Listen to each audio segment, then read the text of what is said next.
Hello and welcome back to the channel. In this video you're going to see me from a slightly different camera angle.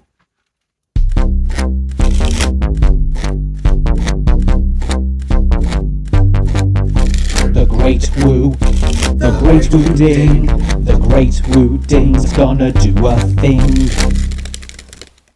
So this is the tutorial to the torn and restored effect you may have seen yesterday, but first, a world premiere. This is the first time ever that I have performed a magic trick that was taught to me via a YouTube comment on one of my videos. So yes, buckle in. This is David Murphy's effect that he taught me yesterday in the comments. And then don't worry, we will get on and learn how to do the torn and restored effect. Yes? So first of all, what I need you to do is pick a card. So I'll riffle down like this and you say, stop, stop. Remember that card. Do not forget that card. Very good. And then got to remember David's instructions. What did he say to do? I'll try and remember the trick. You remember your card. Okay, I've remembered. Right, you've remembered your card? It's crucial that we do this together. I remember how to do the trick. You remember your card. Right, I'm going to go through the cards and you've remembered your card, yes?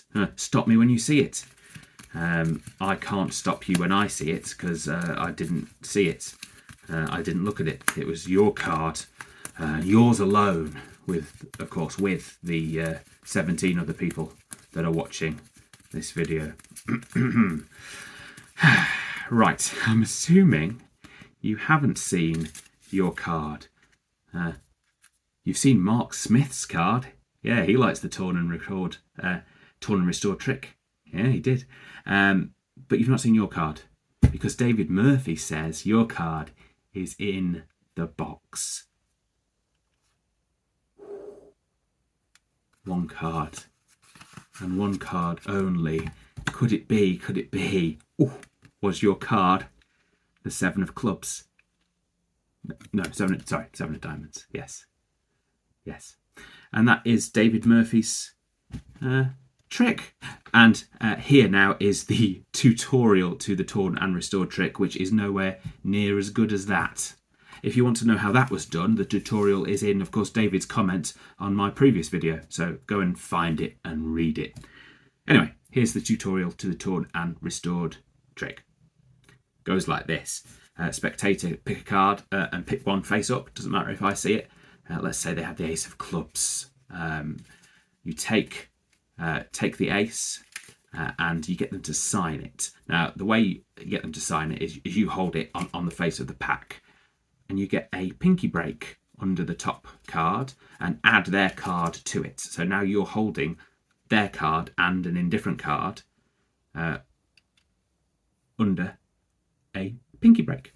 They sign their card, David Murphy, if you will. David. There we go. There's David's card. There's your shout out for this video, David. I'm going to refer to you every time I talk about this card now. Not the participant, not the spectator, but David Murphy. So what you do now is you put David Murphy's card down here. So you've got your break, and it's just like you're taking that card and putting it down. Except you're not actually putting David's card down, you're putting the indifferent card that's on top of it down. And you angle it towards yourself as you take it, and you put it down. So you've taken the indifferent card on top of David's card and put it down, like you were just doing this and taking his. Then you can let go of your break. But whatever you do, don't angle your cards down. Keep them up, but not close to your chest. There's your card. You don't need to be worried about this. Turn it over that way. Get it face down in your hand. Then get a pinky pull down on the bottom card. I struggle with this. It takes me several times usually to get just that one card. There we go. I've got it. Wow. So do practice that. And then you put the cards in the box. Holding the box, flap up, and put these cards into the box. But not David's card. Oh no, David's card goes along for the ride, but goes under the card box. So all the cards are going in, apart from David's. Obviously, don't do it at this angle. Do it here, and in the cards go. But then, when you're closing the box and the flaps, I cut them off in my previous video. You can do that if you want, makes it easier. Angle the box towards yourself to close the flaps. And then just, again, be careful when you're putting it down. Now, the beauty of this camera angle means I can put it right on the edge of this desk, because it looks like I'm trying to get it in shot. The reason it's on the edge is so I can pick it up easily.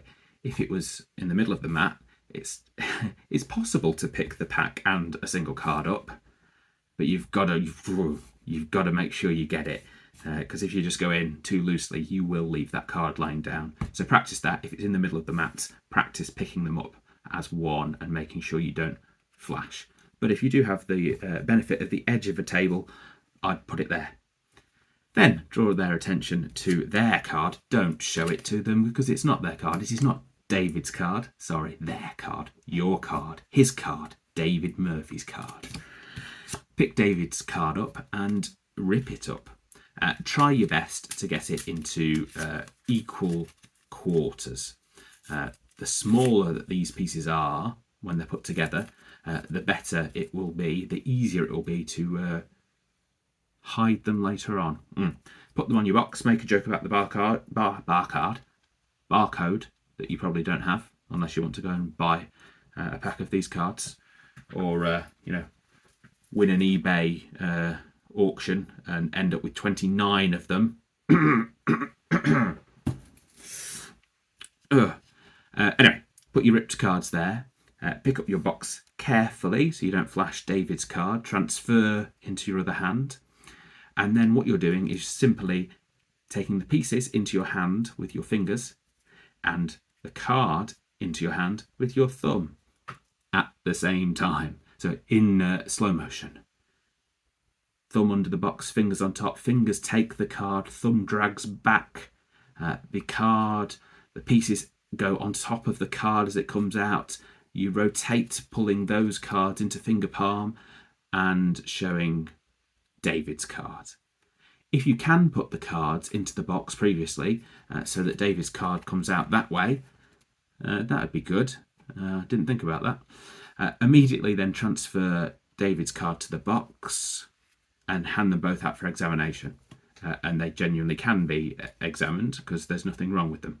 And in doing that action, ditch those cards. They're now in my lap, the pieces. If you're stood up, dangle your hand by your side like that, keeping those pieces in finger palm. Like that, but down by your side. Don't do that, because that's really obvious that you're holding something. But just by your side, it won't be. Or if you have the benefit of the table, just ditch them. And of course, pack and card can be examined. Pack and card. There you go. That is my torn and restored. Well, no, it's not. It's not my torn and restored. It's from Lloyd Barnes. If you want to check out his video, he teaches about 5 different ways to do this. And they're all good ways, apart from the first one. Anyway, go and watch his video if this wasn't sufficient. His link will be in the description. Right, I am going now. Thanks so much to David Murphy for suggesting that fantastic trick, which I will be using from now on. Right, bye for now.